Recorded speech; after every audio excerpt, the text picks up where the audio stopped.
Hey guys, Gizmodit here, and this is an unboxing and an exclusive look at the Xiaomi Redmi 5. In case you don't know, Xiaomi announced this phone a couple of days back in China, and it is the successor to the Redmi 4. It's not officially available in India yet, so I had to actually import this phone, pay way over its price, so that I can bring this video out for you guys. So in case you feel like supporting the channel, then please do subscribe and press the bell icon.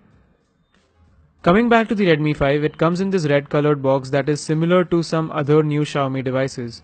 You have some text written in Chinese on the front along with the number 5. And then if you flip the box around, there are some specifications written which are again in Chinese.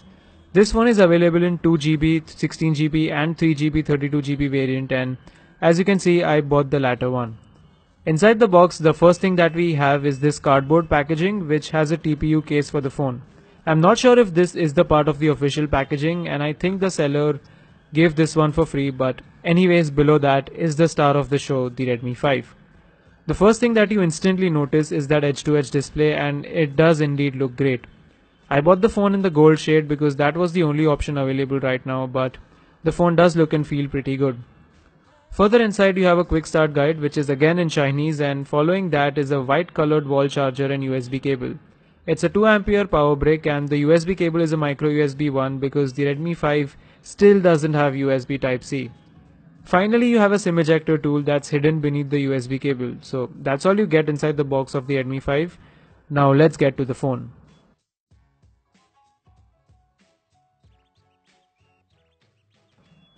Here's the Xiaomi Redmi 5, and the first thing that will catch your attention is the display. It's a 5.7-inch 1440 by 720p display with a pixel density of 282, but it does look great in person. It does give a very nice look to the phone, and it's good to see an edge-to-edge panel on a budget smartphone. In terms of specifications, the Redmi 5 has an octa-core Snapdragon 450 that's coupled with 3 gigs of RAM and the Adreno 506 GPU. You do have all of the sensors on this phone, so that's great, but Xiaomi unfortunately has reduced the battery life to 3300 mAh, which is quite sad.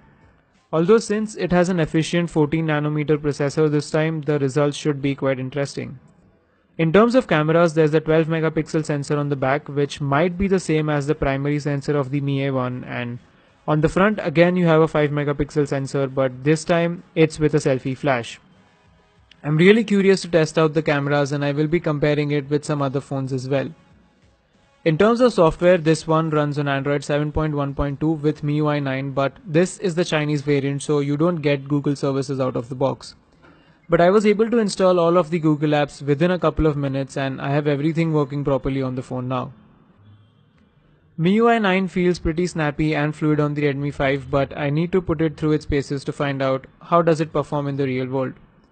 You also have a hybrid SIM slot here, and I've already put in my Jio SIM card, so 4G and VoLTE works out of the box on this variant. The build quality feels pretty solid too. It's very similar to the Redmi Note 4, and in fact the back of this phone is almost identical to the Indian variant of the Redmi Note 4. I will be switching to the Redmi 5 as my primary device for the next couple of days, so if you guys have any requests or queries, then please let me know in the comments. I will be making a lot of videos about this phone, so make sure that you're subscribed to the channel. Please like this video if you enjoyed watching it, as it took me a lot of efforts to get this phone here. That's it for now, thanks for watching, and I'll catch up with you guys in the next video.